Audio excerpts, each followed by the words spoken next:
ఎవరైనా మొదలుపెట్టినటువంటి వాటిని పూర్తి చేసుకోవడం కానీ చేసినటువంటి చరిత్ర లేదు చంద్రబాబు గారికి. అత్యంత దయనీయమైనటువంటి పరిస్థితి మత్స్యకారుల విషయంలో చంద్రబాబు గారు చేసినటువంటి పురోగతి అత్యంత దయనీయమైనటువంటిది. మన తరువాత కళ్ళు తెరిచినటువంటి రాష్ట్రాలు ఈ ఒరిస్సా లాంటి రాష్ట్రం, కర్ణాటక లాంటి రాష్ట్రం, గుజరాత్ లాంటి రాష్ట్రం మన తర్వాత కళ్ళు తెరిచినటువంటివి. మనకంటే వేగంగా పోర్ట్ల డెవలప్మెంట్కి సంబంధించి లేదా తీర ప్రాంత అభివృద్ధికి సంబంధించి మత్స్యకారుల అభివృద్ధికి సంబంధించి చాలా ముందుకెళ్ళిపోయినాయి. పదుల సంఖ్యలో హార్బర్లు నిర్మాణం చేసుకొని, పదుల సంఖ్యలో పోర్టులు నిర్మాణం చేసుకొని, పోర్ట్ల డెవలప్మెంట్ చేసుకొని తద్వారా వాళ్ళ రాష్ట్రాలని సుసంపన్నం చేసుకున్నటువంటి సందర్భం ఈ 75 years of post independence.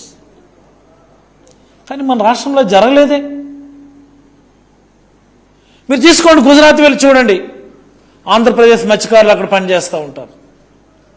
Bombay వెళ్ళి చూడండి, ఆంధ్రప్రదేశ్ మత్స్యకారులు పనిచేస్తూ ఉంటారు. గోవా వెళ్ళి చూడండి, ఆంధ్రప్రదేశ్ మత్స్యకారులు అక్కడ చేపల వేట చేస్తూ ఉంటారు. Mangaluru, Cochin, Chennai, you go anywhere in this coastal line, Andhra Pradesh ఫిషర్మెన్నే మనం చూస్తాం. మనం ఎంత అన్యాయం అంటే ఈ వలస వెళ్ళినటువంటి మత్స్యకారులు గుజరాత్ వైపు వెళ్ళినటువంటి వాళ్ళు పాకిస్తాన్ జలాల వైపు వెళ్ళి పాకిస్తాన్ చిక్కిపోవడం, పాకిస్తాన్ జైల్లో మగ్గిపోవడం మనం అందరం చూసాం. ఈ చెన్నై, కొచ్చిన్ నుంచి వెళ్ళినటువంటి వాళ్ళు శ్రీలంక జలాల్లోకి తెలియక చొరబడి శ్రీలంక జైలులో మగ్గిపోవడం మనం చూసాం. ఈ ఒరిస్సా వైపు నుంచి వెళ్ళినటువంటి వాళ్ళు బంగ్లాదేశ్ తీరంలోకి చొరబడి అక్కడ బంగ్లాదేశ్ జైలులో మగ్గిపోవడం మనం అందరం చూసాం. వీళ్ళందరూ కూడా ఆంధ్రప్రదేశ్ మత్స్యకారులే. ఇంత అన్యాయం జరుగుతున్నా సరే, ఇన్ని ఘోరాలు జరుగుతున్నా సరే, ఏ రోజు కూడా ఈ ఆంధ్రప్రదేశ్ పరిపాలించినటువంటి గత ప్రభుత్వాలు ఒక్క హార్బర్ కట్టేటటువంటి ప్రయత్నం అయితే చేయలేదని ఈ రాష్ట్ర ప్రజలందరికీ నేనైతే మనవి చేయదలుచుకున్నాను. జగన్ సార్ ఆయన పాదయాత్రలు, సుదీర్ఘమైనటువంటి ఆయన పాదయాత్రలో వేలాది మంది మత్స్యకారులు లేరుగా కలిసి వాళ్ళ కష్టాలు విని, వాళ్ళ కన్నీళ్ళు ఇక్కట్లు విని, మనం వచ్చిన తర్వాత ప్రతి జిల్లాలో కూడా ఒక హార్బర్ కట్టించుకోబోతున్నామని చెప్పి ఆ రోజు ఆయన హామీ ఇచ్చారు. నిజంగా ఇచ్చిన మాట కట్టుబడి ప్రతి జిల్లాలో కూడా హార్బర్ మంజూరు చేయించినటువంటి ఘనత శ్రీ వైఎస్ జగన్మోహన్ రెడ్డి గారు.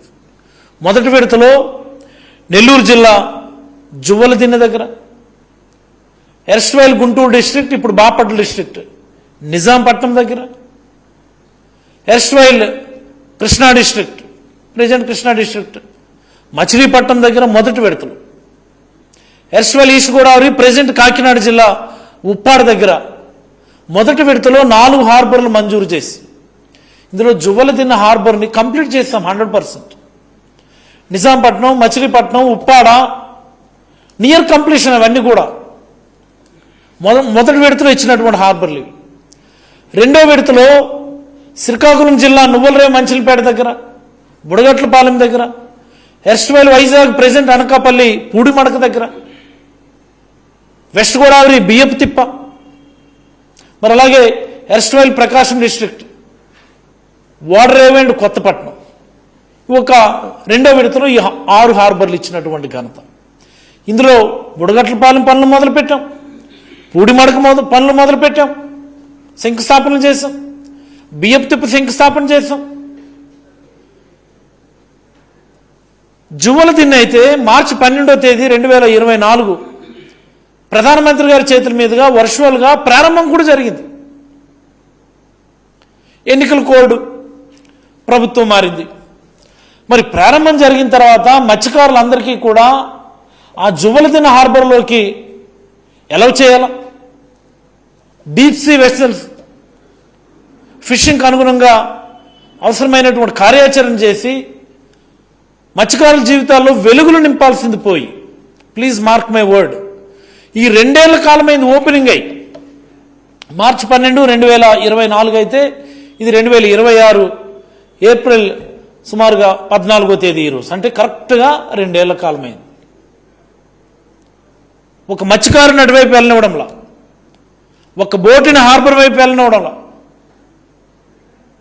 ఒక బోటుని అక్కడ పార్కింగ్ చేసుకుందామంటే అవకాశం ఇవ్వడం లేదు.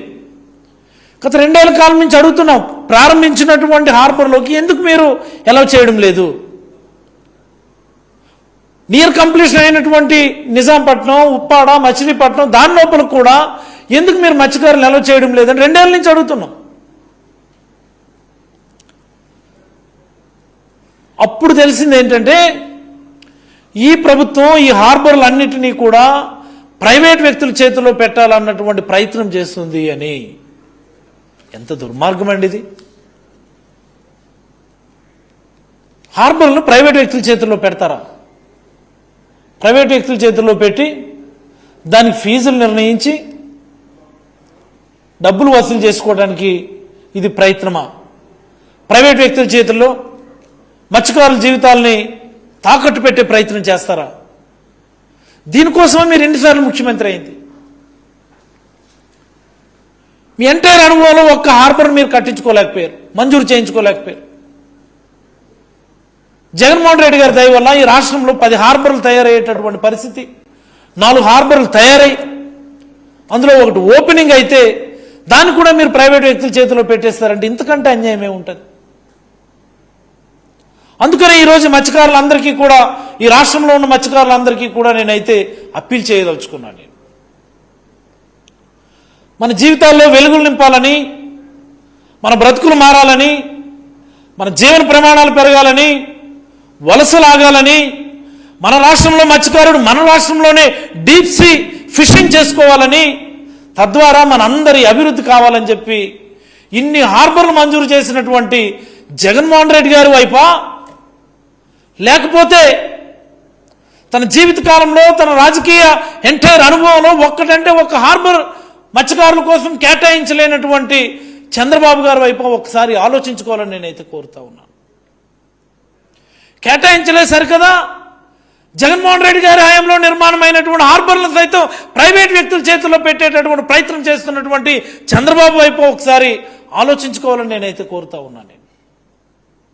ఎవరి వైపు? మన బ్రతుకుల్ని తాకట్టు పెట్టేసేటటువంటి చంద్రబాబు వైపా, మన జీవితాలు ప్రైవేట్ వ్యక్తుల కాళ్ళ దగ్గర పెడుతున్నటువంటి చంద్రబాబు వైపా ఆలోచించుకోవాలని కోరుతా ఉన్నాను నేను, గమనించమని కోరుతా ఉన్నాను నేను. ఏ గ్రామం వెళ్ళినా సరే చెప్తా ఉన్నారు ఇప్పటికే, ప్రధానంగా మత్స్యకార గ్రామాల్లో తప్పు జరిగిపోయింది బాబు మన ఎన్నికల్లో, మోసపోయాం బాబు మొన్నటి ఎన్నికల్లో, ఈ తప్పుని సరిదిద్దుకునేటటువంటి సమయం వచ్చింది, మోసాలను అరికట్టేటటువంటి సమయం వచ్చింది, ఇది పెద్ద ఎత్తున గొంతెత్తి నినందించాల్సినటువంటి సమయం వచ్చిందని చెప్పి ఈ సందర్భంగా మత్స్యకారులందరికీ నేనైతే విజ్ఞప్తి చేస్తా ఉన్నాను. మనం ఇంకా చేతులు కట్టుకొని, మనం ఇంకా నోరు మూసుకొని కూర్చుంటే మన జీవితాన్ని, మన తలలను సైతం తీసుకెళ్లి ప్రైవేట్ వ్యక్తుల దగ్గర తాకట్టు పెట్టేటటువంటి పరిస్థితి చంద్రబాబు గారు చేస్తా ఉన్నారు. కళ్ళు తెరవమని మత్స్యకారులందరికీ కూడా నేనైతే విజ్ఞప్తి చేయదలుచుకున్నాను. మనం నోరు తెరిచి మాట్లాడకపోతే, మనం ఉద్యమించేటటువంటి స్థితిలోకి రాకపోతే, మనం ఈ ప్రైవేటైజేషన్ అన్నటువంటి విధానాన్ని ఖండించకపోతే, దీనికి ఈ ప్రైవేటైజేషన్ మత్స్యకారుల అనుమతి ఉంది లేకపోతే ఆమోదం ఉందని అనుకునేటటువంటి ప్రమాదం ఉంది. కాబట్టి రాష్ట్రంలో ఉన్నటువంటి మత్స్యకారులందరూ కూడా గలమెత్తాలని చెప్పి నేనైతే మనస్ఫూర్తిగా కోరుతా ఉన్నాను. ఇంకెప్పుడు ఇంకా మన జీవితాల కోసమని ఇన్ని హార్బర్లు ఇచ్చినటువంటి నాయకుడి యొక్క ఒక సంకల్పాన్ని ఈరోజు చంద్రబాబు నాయుడు గారు ప్రైవేట్ వ్యక్తులకు అమ్మేస్తున్నారని చెప్పి ఈ సందర్భంగా మత్స్యకారులందరికీ కూడా నేనైతే తెలియజేయదలుచుకున్నాను. ఒక నాయకుడి సంకల్పం ఈరోజు ప్రైవేట్ వ్యక్తులకి అమ్మకానికి పెట్టున్నారు చంద్రబాబు నాయుడు గారు. గమనించమని కోరుతున్నాను నేను. గొంతెత్తి మాట్లాడమని ఆ చివరి శ్రీకాకుళం నుండి ఈ చివరి అనంతపురం వరకు ప్రతి మత్స్యకారుడు కూడా గొంతెత్తి మాట్లాడాల్సినటువంటి సందర్భం ఇదని మరొక్కమారు తెలియజేయదలుచుకున్నాను నేను. హార్బర్ను ప్రైవేట్ వ్యక్తుల చేతిలో పెడతారు. సాగర్ డిఫెన్స్ సిస్టమ్స్ అట పేరులోనే ఉంది, అదొక డిఫెన్స్ టెక్నాలజీకి సంబంధించినటువంటి ఆర్గనైజేషన్ అని. 800 మీటర్ల బెర్త్లో ఓ 250 మీటర్స్ 300 మీటర్స్ ఆ ప్రైవేట్ వ్యక్తులు కేటాయిస్తారంటే మిగతాది మత్స్యకారులు. అలాగ అవుతుందా? Is it possible? Defence systems వాళ్ళు ఎవరైనా వాళ్ళ రీసెర్చ్ చేసే దగ్గరకో వాళ్ళ యాక్టివిటీస్ చేసే దగ్గరకో ఇతరుల్ని ప్రైవేట్ వ్యక్తులను అక్కడ రాణిస్తారా? స్టెప్ వైజ్ తరిమేయడం ఇదంతా కూడా. ముందు ఇదిగో ఈ చిన్న మొక్కే వాళ్ళకి అలాట్ చేస్తున్నాము, కొద్దిపాటి ల్యాండ్ అలాట్ చేస్తున్నాము, మీరు ఆ పక్కన ఉండండి, ఆ తర్వాత తరిమేస్తారు మత్స్యకారులు. మీరు ఈ ఏరియాలోకి రావడానికి కావదు, మీకు అక్కడ ఎక్కడో ఏదో చేస్తాంలో మీ తిప్పులు మీరు పడండి అని చెప్పి తరిమేస్తారు. ఇదేనా ప్రభుత్వ పని?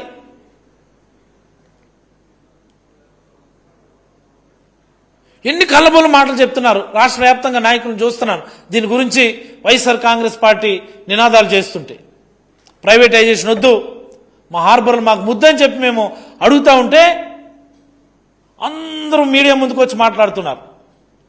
ప్రైవేటైజేషన్ చేస్తే ఏమవుతుంది? ఏమవుతుందా?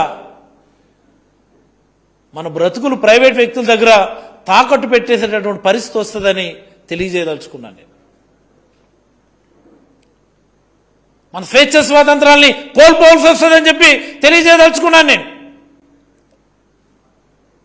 మన హక్కులను వేరే వాళ్ళ దగ్గర తాకట్టు పెట్టేటటువంటి పరిస్థితి వస్తుందని నేనైతే తెలియజేయదలుచుకున్నాను మత్స్యకారులందరికీ కూడా. అందుకనే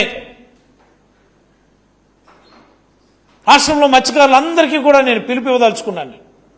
ఏదైతే రేపు జగన్మోహన్ రెడ్డి గారు జువ్వల దీన్ని విజిట్ చేస్తా ఉన్నారో,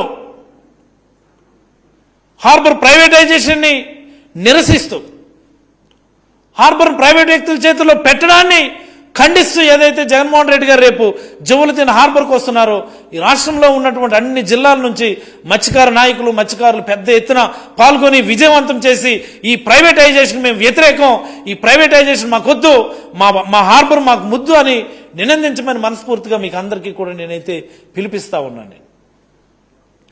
ఇప్పుడు కానీ మనం నోరు తెరిచి మాట్లాడకపోతే ఈ రాష్ట్రంలో ఆ చివరి నుండి ఈ చివరి వరకు ఉన్నటువంటి ప్రతి మత్స్యకార ఫెసిలిటీని కూడా ప్రైవేట్ వ్యక్తుల చేతుల్లో చంద్రబాబు నాయుడు గారు పెట్టేసేటటువంటి ప్రమాదం ఉంది అని మీకు అందరికీ నేనైతే విజ్ఞప్తి చేస్తా ఉన్నాను.